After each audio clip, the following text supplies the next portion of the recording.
PodCastle episode 526, Eid episode, When Shadow Confronts Sun by Farah Nishi, for June 15, 2018, rated PG-13.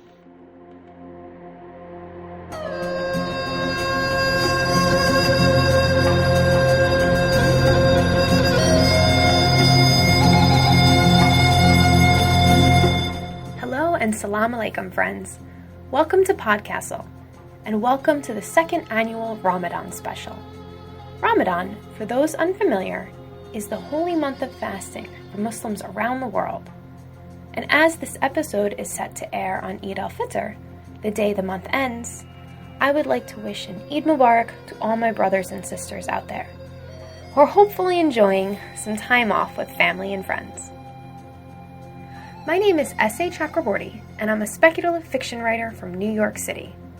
My debut novel, The City of Brass, came out last year and is the first book in the Devabad trilogy, a historical epic fantasy about a con artist in 18th century Cairo whose schemes get her dragged into a brewing magical war in a kingdom of jinn.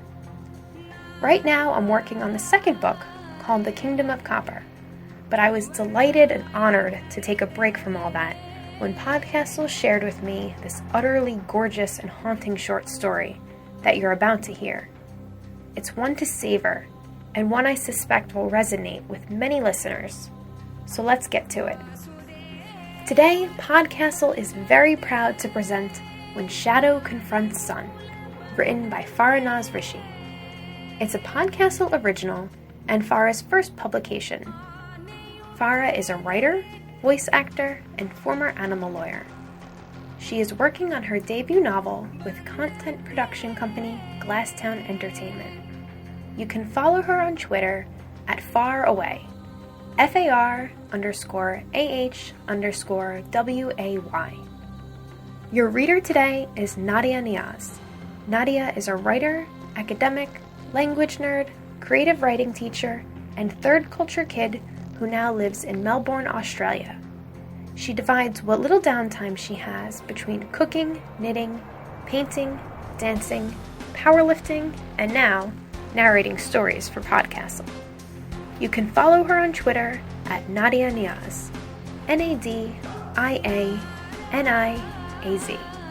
I hope you enjoy the story. If I may suggest, try and sit back, get yourself a cool glass of milk, maybe light a candle, but be sure to keep an eye on the flickering of the flame.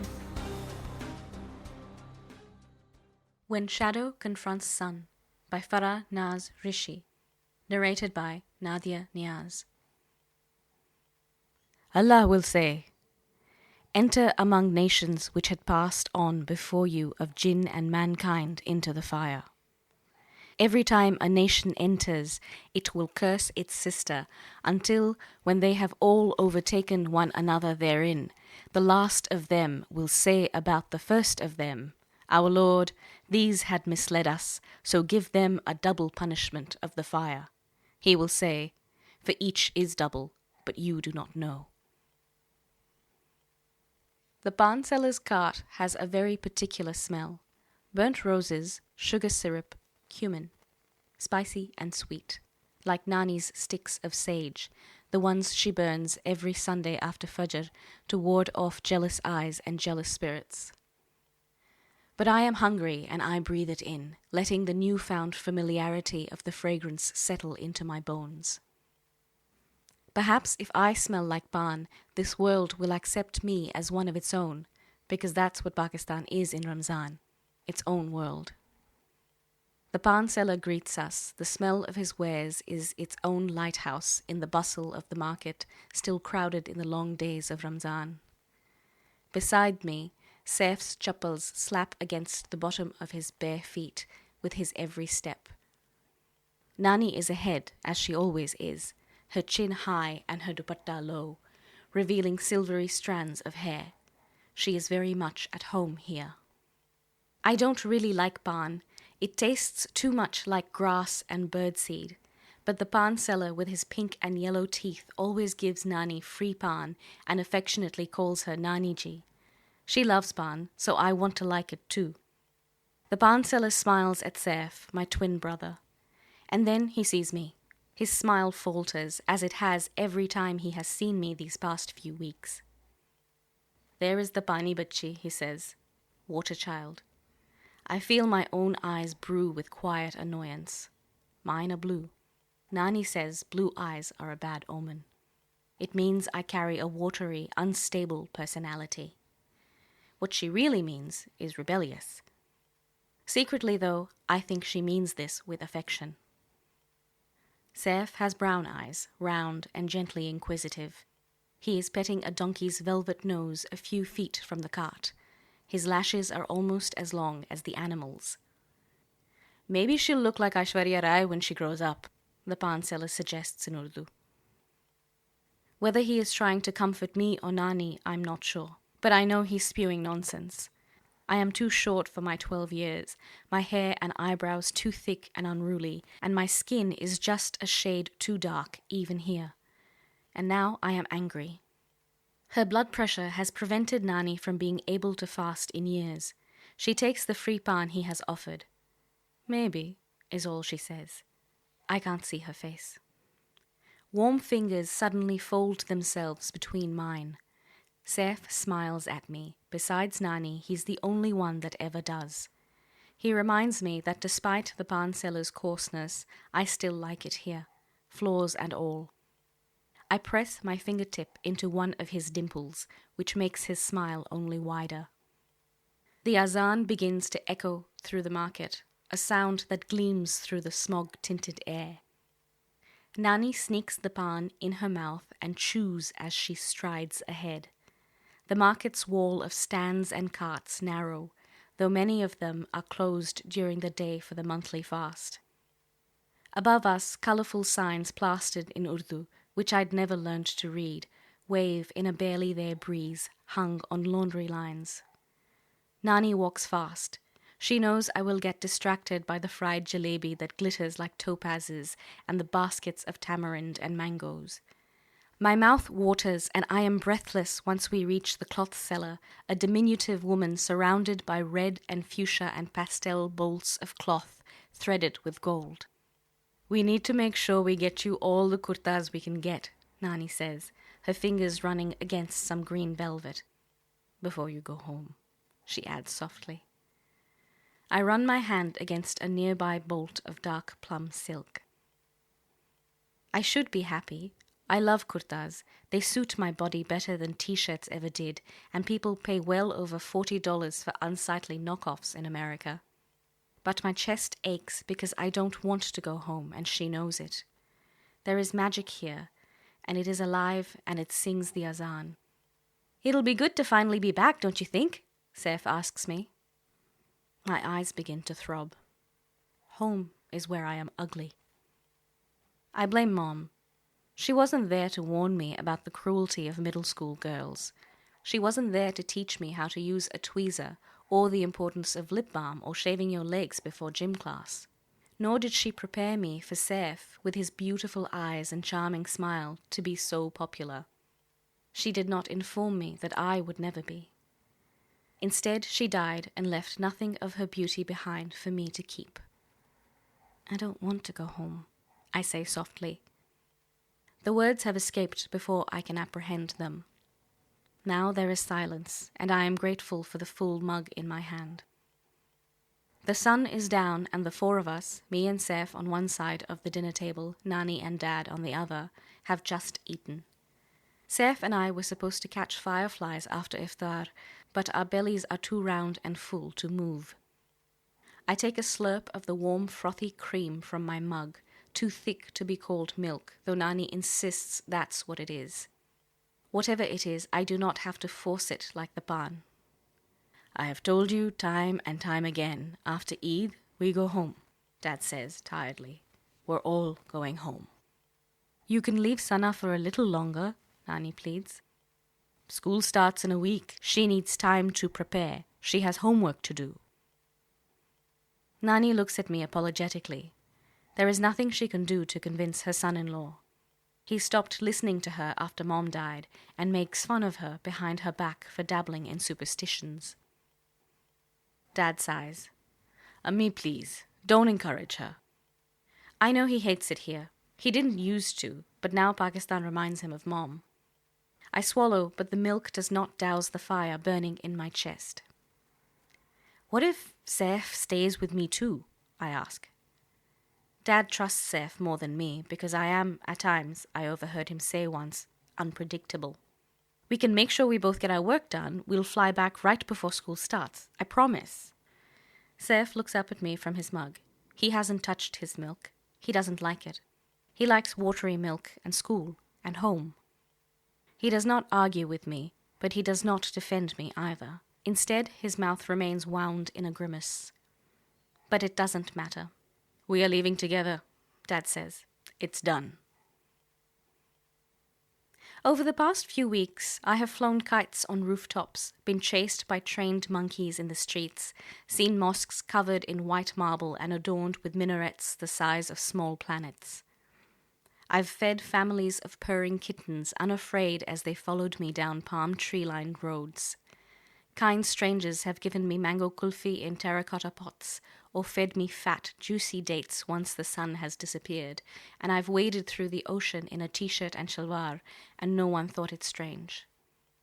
And no one has laughed at the hair between my brows or mispronounced my name. There is magic here, and I will not leave, even if Dad has forgotten it and Saif has not felt it. Eid is in 3 days, and I will not leave. I am inside the shed behind the house where the cook keeps his extra pots and, to my surprise, a goat, when celebrations draw near. The goat is my only audience. Black and yellow-eyed, tied to a banister with a long rope, he chews on hay and doesn't seem to care about me at all. He is big and looks like he might have been expensive, fat, well-fed, his fur patchless and smooth. His blank eyes creep me out, but at least he won't tell on me. I slip a nigella seed under my tongue, sit cross-legged on a heap of hay, and hold my breath. The black seed, my Nani called it, a cure for the evil eye, even if the gaze belongs to you. The Raqi in my village used black seed for the ruqya she'd recalled during one of her late-night childhood stories. "What's a Raqi?" Saif asked. Nani cleared her throat, searching for the right words. "Exorcist," she says. The exorcist would use black seed and honey to coax the jinn out. Saif had stiffened beside me. He didn't like talk of exorcisms. He was too gentle for such darkness. I wonder what he'd say if he knew what lingered inside all of us. The lantern behind me flickers in the evening breeze, and I spin my head to check the flame holds. But it's stubborn. It clings to its wick. A good sign, I think. Shadows dance across the bare walls of the shed as the flame shudders. My nose itches, but my hand won't move. My swollen eyes feel heavy, like 2 stones embedded in my skin. I imagine Saif's face, a face I know better than my own. I imagine the fear in his eyes when he sees what I've done, the hurt in his eyes, expressions better suited for me. But it's too late to cling to regret. My stomach suddenly lurches, the tug of free fall clinging to my insides. The nigella seed burns against my tongue, but I bite it in place. I can see the goat from my periphery. He is as still as prey catching sight of a wolf. It's working. The light fades, tugging shadow across the shed. I see movement in the depths. I see fullness. The shadow thickens its form and stands before me, short and dark and proud. She appears human, whole. She cocks an eyebrow at me, as if taking me in and not liking what she sees. It is me, I think, and the absence of all that is me. If the false skin I wear were to be stripped away, it would be her that you found underneath it all, my Qareen. Nani says Qareen are jinn companions bonded with every human being. Each is different, each has its own thoughts. Ultimately, they are a reflection of their human. Their nature depends, said Nani, tapping my shoulder with a smoking stick of sage, on you. But they whisper ideas into your ear in a voice so familiar you believe it is your own. A reflection. A shadow. A twin. My head spins. The Qareen takes a step towards me. With every step, she leaves a small puddle that evaporates far too quickly. There is a feral tug at her lips. I take a step back. Dood do, my Qareen says, stretching out her hands. My Urdu is not very good, but I understand. She is hungry.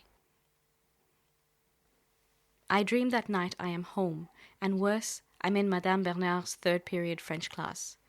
Madame Bernard, non, Madame Bernard, is tall and thin and blonde, and her eyes crinkle at the corners like a woman who has dozed beneath a smiling sun.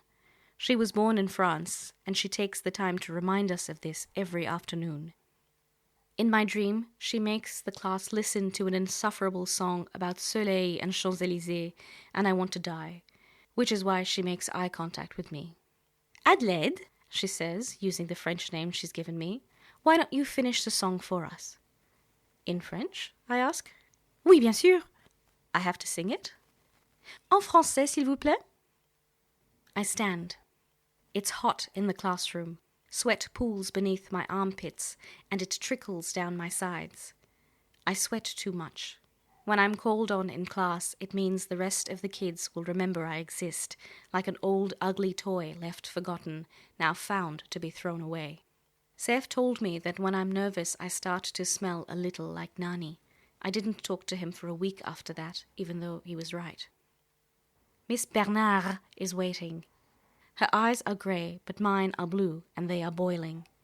I should have taken Spanish with Saif. He always feels so far away, too good, too loved for me. I've been called a liar by my classmates for telling them he was my twin. The words that spill from my mouth are not French, but Urdu. If you've never heard Urdu, it is ugly as it is beautiful. It bounces between your ears and takes hold long after a conversation has finished. Syllables drip from lips coated in razor barbs one moment and silk the next to create a textured harmony suitable for only two purposes: poetry for a loved one and utter blissful rage. I don't know what everyone heard, but it makes them laugh at me. I desperately wish for Saif to be there to stop them. Would he stop them?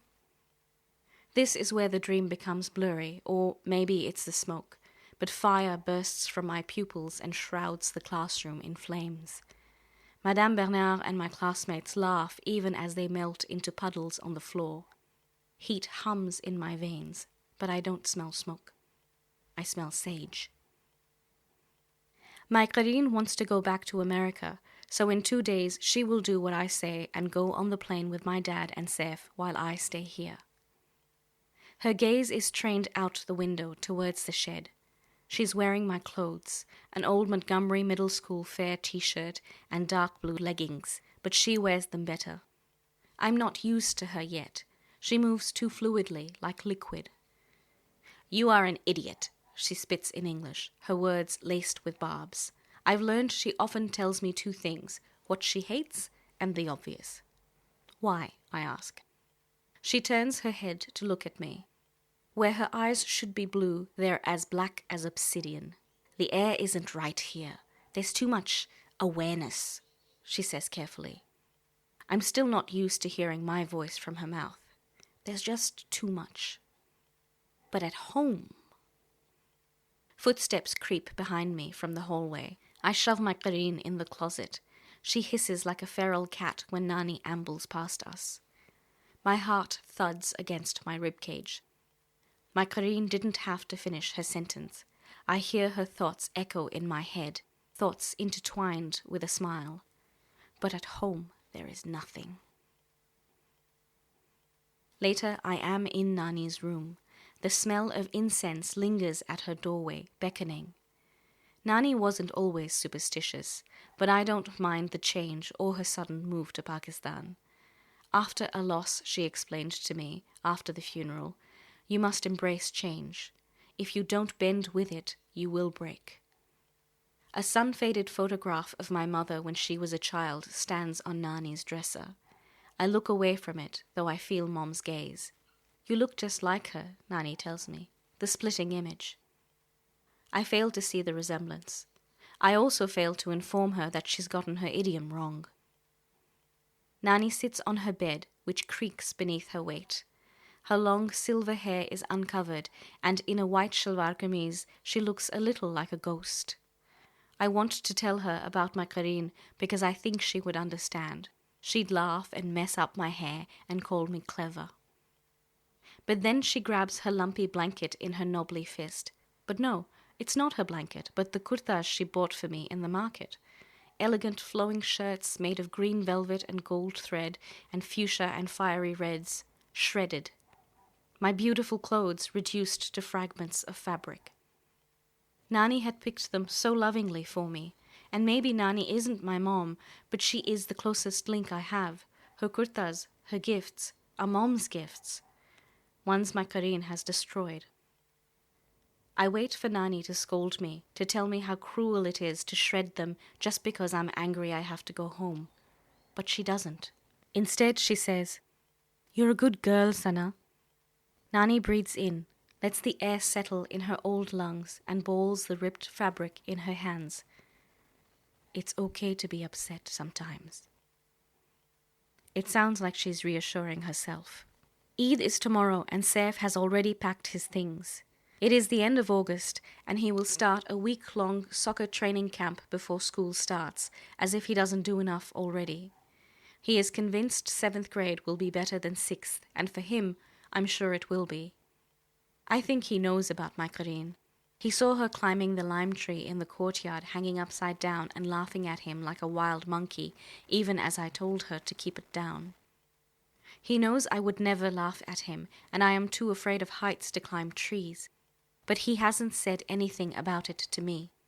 The thought makes my heart curl into itself. I want to hate him. It would be easier than loving him from the shadows. "I'm going to hurt them," my Kareen says.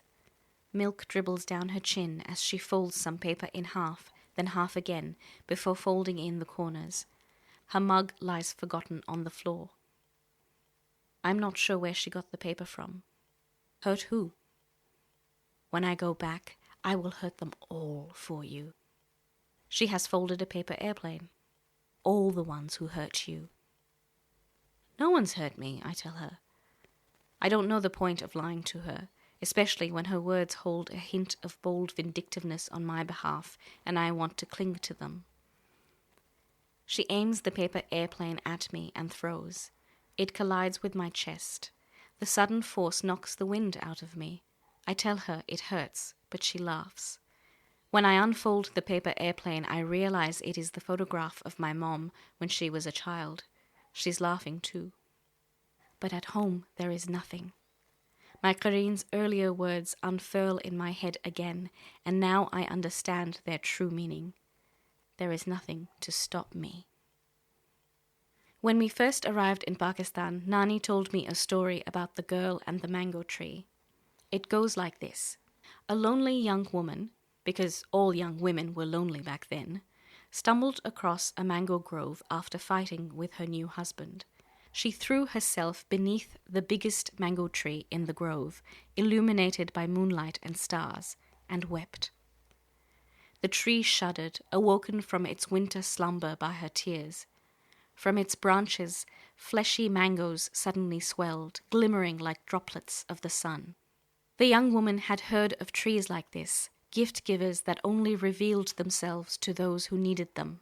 But she'd forgotten the warnings that came with those tales. She plucked a mango from the tree and took a bite. The moment her teeth pulled flesh away, the mango began to glow with a brilliant light, and out of the light poured forth a jinn with gold-stained eyes and skin like dusk.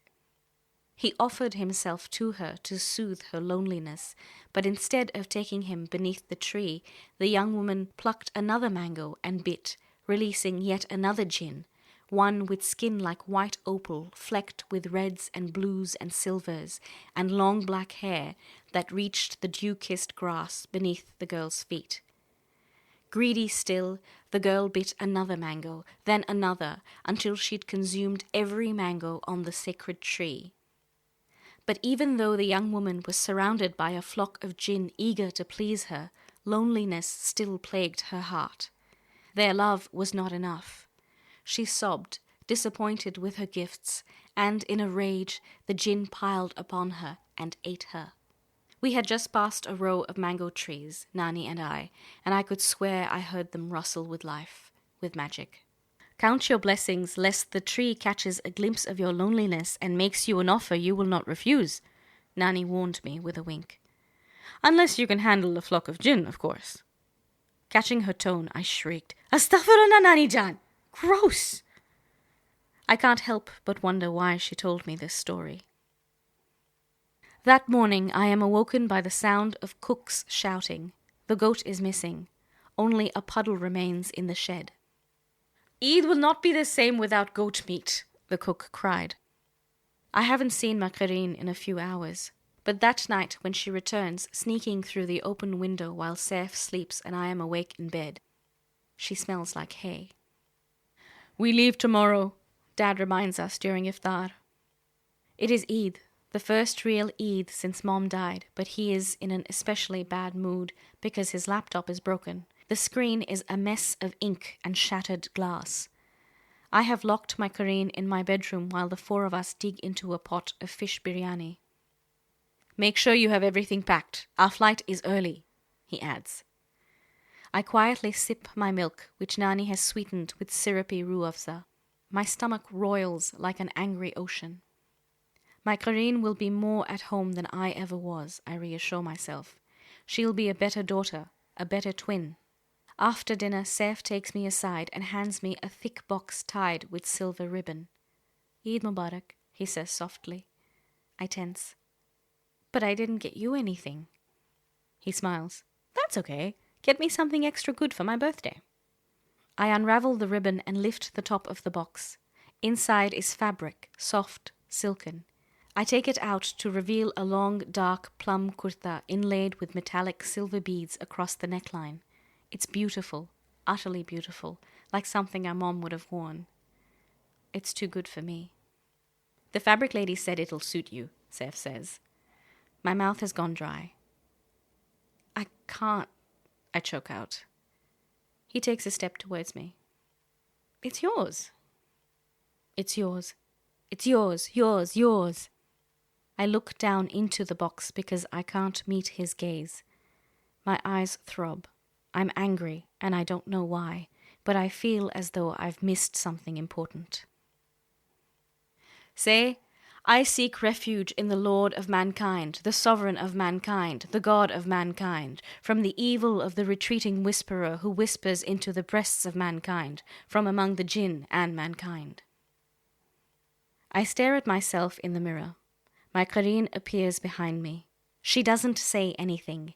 Instead, she runs her fingertip across the thick line of my brows.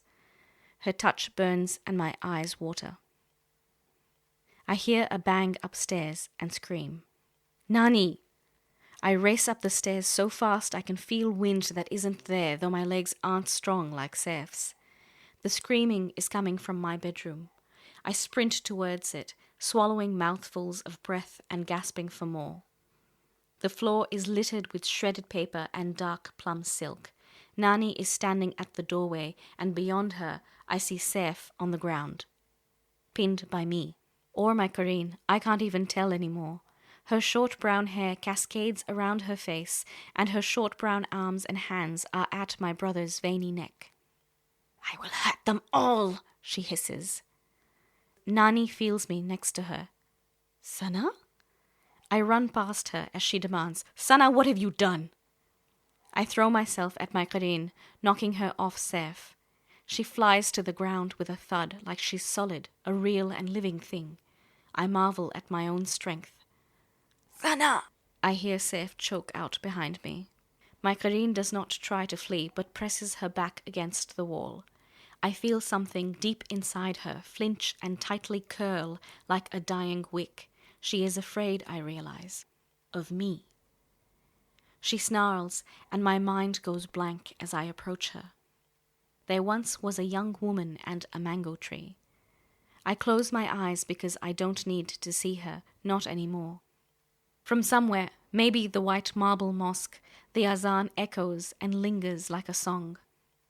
"Let's go home," I whisper. I hold her tightly, closely, like she was always meant to be there, short and dark and proud.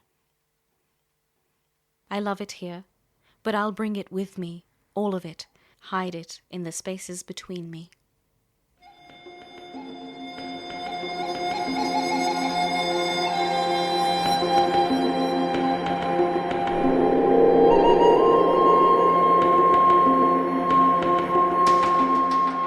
And welcome back. Isn't that a great story? I was glued to my screen the first time I read it, completely captivated by the mix of suspense and the poetry of the language. Farah said when she was writing, she was inspired by her roots in Pakistan and a perpetual longing for home. She added that the story is about embracing the dark parts of yourself and wringing them out until they become light. And I really love that. One of the great things about jinn stories is seeing the cultural spread of Islam in the way that some of the shared terms and ideas change depending on where they're told and who tells them.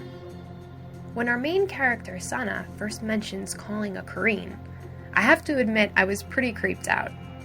In the stories I'm more familiar with, the Qur'an are considered a person's constant companion, and not in a good way. They're the devil on your shoulder, the darkest urges and whispers in your soul. And so I really loved Farah's interpretation. Who among us wouldn't want to take the worst parts of ourselves and send them packing to deal with middle school bullies in a place we don't want to live? Of course, as our main character discovers, the dark parts of our soul are not so easily excised. And facing them means accepting some rather terrible faults and ulterior motives you might never have wanted to consider, such as jealousy towards an otherwise adored brother. You can't just cast off your constant companion. The only way to move forward is to deal with it.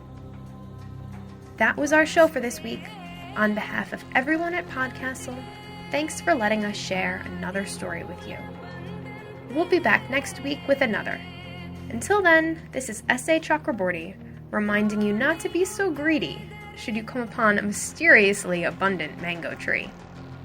Our closing quote comes from the playwright August Wilson, who said, "Confront the dark parts of yourself and work to banish them with illumination and forgiveness. Your willingness to wrestle with your demons will cause your angels to sing."